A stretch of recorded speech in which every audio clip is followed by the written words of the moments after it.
Good morning বন্ধুরা। আজ না সকালটা খুব তাড়াতাড়ি হয়েছে, যেহেতু আজ আমার বাবার বাড়ির লবান আর কি। তো মা না স্নান করে পূর্ণ ঘট ভরে নিয়েছে। লবানের দিন এই ঘটের মধ্যে আর কি চাল দিয়ে মানে পান পাতা, একটা সুপারি, ফুল এসব দিয়ে রাখতে হয়, তারপর কোনো কাজ করতে হয় কি, মানে রান্না বান্না এসব। মায়ের কাজে কিছু সাহায্য করার জন্য আমারও স্নানটা তাড়াতাড়ি করে নিতে হয়েছে, মানে সকাল 7টায় স্নান সেরে নিয়েছি। তো তারপরে এই যে সবজি যেগুলো কালকে রাতে কেটে রেখেছিলাম, ধুয়েছি, তবুও সকালে একবার ধুয়ে নিচ্ছি আর কি, যদি ধুলো বালি পড়ে সেই জন্যই। আর আমি যে সোয়েটারটা পরে আছি না, ওটা কাল আসার সময় না কিনেছিলাম। তো নতুন সোয়েটার পরে নিলাম, যেহেতু মানে লবানের কাজে সব কিছুই কাঁচা কাপড় বা নতুন জিনিস পরেই করতে হয়। নতুন নয়, মানে মেন কথা হচ্ছে কাঁচা জিনিস পরে। তো সোয়েটারটা এটা দেখলাম নতুন ছিল, তো তাই এটাই পরে নিয়ে এলাম। যদিও বা রান্নার কাজে আমি মাকে কোনোভাবে সাহায্য করতে পারবো না, যেহেতু ওই যে বললাম বাউস্ত বাড়াবে, তো আমি না সেই জন্য রান্নার কাজে হাত দিতে পারবো না। সেজন্য এই যে এইদিকে যেগুলো কাজ রয়েছে আর কি, মানে টমেটো কাটা, যেগুলো আর কি কালকে রাতে হয়নি, তারপর মুড়ি দিয়ে খাওয়ার জন্য মূলোটা ঘষে নিচ্ছি, মূলো, লঙ্কা, প্লাস এটা ওই মলি দেওয়াতেও দেওয়া হবে আর কি, যেটা লবান গুলবো আর কি, তো ওটাতেও দেওয়া হবে, সেজন্যই রোদ্রে বসেই মানে ঘষে নিচ্ছি। আর মার ওইদিকে রান্না প্রায় অর্ধেক হয়ে এসেছে। তো মা একাই না দুটো উনুন সামলাচ্ছে আর কি, কিছু করার নেই, কেউ আসেও নি। আর ওই যে বললাম আমার কিছুতে হাত দেওয়া হবে না, মানে পুজোর কাজে আর কি, তো সেই জন্যই মাকে একাই দুটো উনুন একদম সামলাতে হচ্ছে। তবে মা পারে আর কি এসব কাজে, এক্সপার্ট। তো যাই হোক, তারপরে এই যে ভাই মাছ নিয়ে চলে এসছে, আর মাছটাকে রেখে আমি এদিকে চিনিটাকে গরম দুধ দিয়ে গলাতে দিচ্ছি আর কি।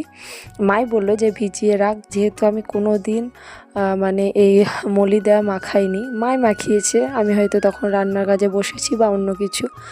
আর পুজো আমার দিদি, বাবা এরাই করিয়ে দিয়েছে, মানে করিয়ে নিয়ে এসছে, তাই এই যে এগুলোই আমি করছি। আর মা বলে বলে দিচ্ছে আর আমি করছি, যেহেতু ওই যে বললাম কোনো দিন করিনি। শ্বশুরবাড়িতেও মাই, মানে আমার শাশুড়ি মাই এটা করেছিল, তো একটু ভয় ভয় লাগছিল। তবে এটা তো আর বাউস্ততে দেওয়া হবে না, সেই জন্যই মা বলল যে যেমনই হোক চেখে দেখ, তাহলেই হবে, যদি না বুঝতে পারিস আর কি। আর বাড়ির লোক খেলে অতটা কিছু মনে হতো না আর কি, যেহেতু আমাদের যে কাজ করে আর কি বাড়িতে, সে খাবে, তারপর ট্রাক্টরের ড্রাইভার আছে, মানে ওই দাদা খাবে, তো সেই জন্য একটু ভয় লাগছিল। তারপর ওই যে আমি ওটাকে ভিজাতে দিয়ে আর কি এদিকে মাছ ভাজতে চলে এসেছি। এখনও গুলিনি ওটাকে, আসলে চাল গুঁড়ো তো এটা, তো গরম দুধে একটু থাকলে মা বলল পেট ব্যথা বা পেট খারাপ হবে না। আর কাঁচা জল বা দুধ দিয়ে গুললে কি হয়, মানে জিনিসটা তো আর সিদ্ধ হয় না, তো একটু প্রবলেম হয় আর কি। তো ওটা ভিজেতে দিয়ে আমি এদিকে মাছ ভাজতে এসছি, আর আমার মাছ ভাজার কাজে হেল্প করছে আমার ভাই। তো ও না আমার থেকেও ভালো মাছের আঁশ ছাড়াচ্ছে, তো নিজেই বলল যে আমি বেছে দিচ্ছি, কই দেখ। তো সেই জন্য ওই যে ও পাশে মাছের আঁশগুলোকে বেছে দিচ্ছে আর আমি কাটছি।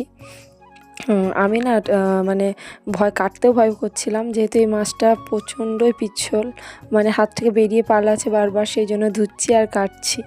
তো ভাই বললো সর সর, আমি কেটে দিচ্ছি। তো ওকে কাটতে দিইনি, যদিও আমি কেটেছি, তবে হ্যাঁ মাছের আঁশগুলো পুরোটাই ও ছাড়িয়ে দিয়েছে। বিয়ের আগে কি হতো, বাবাতে আর আমাতে এই কাজটা করতাম।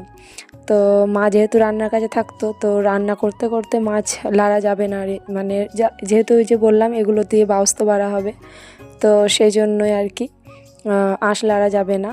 তো সেই জন্য আমাতে আর বাবাতে করতাম, মানে মাছ বাছতাম, তখন তো আমি কাটতে পারতাম না, তো আমি আঁশ ছাড়িয়ে দিতাম আর বাবা কেটে নিত, তো দুজন মিলেই করতাম। কিন্তু এখন ভাই পারে, সেই জন্য ভাই আর আমাতেই করে নিচ্ছি, বাবাকে আর লাগতে হয়নি। বাবা মায়ের কাজে হেল্প করছে আর একটা কাজে।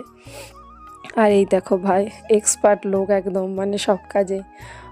আগে অতটা পছন্দ করতো না কাজ করা, কিন্তু এখন এগুলো না করতে হয়তো ও ভালোই বাসে, যেহেতু নিজে থেকেই করতে এসছে। তো তারপর মাছটা বেছে আমি কিন্তু সাবান দিয়ে ভালো করে হাত ধুয়ে নিয়েছি, যেহেতু মাছের প্রচণ্ড একটা গন্ধ রয়েছে। তারপর দেখলাম এটা ভিজে গেছে, তো সেই জন্য কলা, কুমড়া এগুলোকে দিচ্ছি।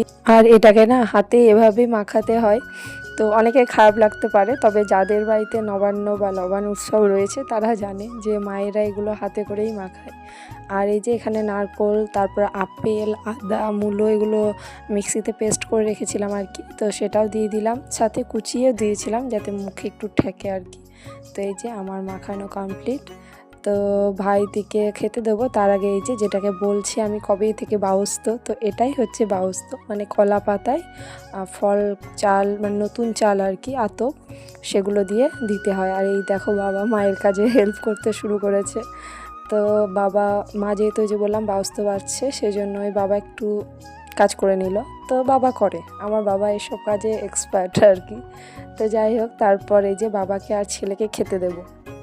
ভাই স্নান করতে গেছে, আর বাবা তো স্নান অনেকক্ষণ আগেই হয়ে গেছে, মানে অনেক সকালেই হয়েছে। ছেলেকেও স্নান করিয়ে দিয়েছি, নতুন জামা পরিয়ে দাদাই আর নাতিতে রোদ্রে বসে রয়েছে আর কি। তো ওদেরকে খেতে দেবো, সেই জন্য এই যে বাবার প্লেট সাজিয়ে নিচ্ছি। তবে হ্যাঁ, আমার ছেলে না এটা খেয়ে ভালো বলেনি, মানে ওর খুব একটা হয়তো ভালো লাগেনি এটা, তবে আমার না বেশ ভালো লাগে খেতে। তো ওকে দিয়েছি, তো মুখে একটু নিয়েই বলছে, ছি এটা কি দিয়েছো, আমি খাবো না। আমাদের বাড়িতে লবণে তো খাইনি আর কি, মানে মুখেও দেয়নি আর কি। মুড়ি খেয়েছিল, মিষ্টি মুড়ি, তবে এখানে একটু দিলাম যে যদি খাই বলে। আর কোলে বসে ওই যে কোলে বাটিটা নিয়ে প্রসাদ খাচ্ছে ও, তো তখনই দিলাম। তবে ও একটু খেয়ে, একটু নয় মানে একবার আঙুলটা মুখে ঠেকিয়ে আর খায়নি। তারপর ভাইকে খেতে দেওয়ার পর নিজেও খেয়ে নিয়েছিলাম। আর মায়ের না সব রান্না বান্না কমপ্লিট। তো মাকে বললাম যেহেতু মাছ লাললে আবার কাপড় ছাড়া একটা ঝামেলা রয়েছে, তো সেই জন্য মাছটা আমি করে নিলাম, এটা যেহেতু বাউস্তকে দেওয়া হবে না, তো সেই জন্য মাছ রান্নাটা আমি বললাম আমিই করি, একটা রান্না তো করি। আর এই যে এখানে ছেলের দাদা, মানে আমার দিদির ছেলে, এরা সকলে মিলে খেলা করছে আর কি খাওয়া দাওয়ার পর এটা। তো যাই হোক, চলো ভিডিওটা এই অবধি। তো ভিডিওটা কেমন লাগলো সেটা কমেন্ট করে জানিও। যদি ভালো লেগে থাকে তাহলে প্লিজ একটা লাইক করে দিও। তো আজকের মতো টাটা, দেখা হবে পরের ভিডিওতে।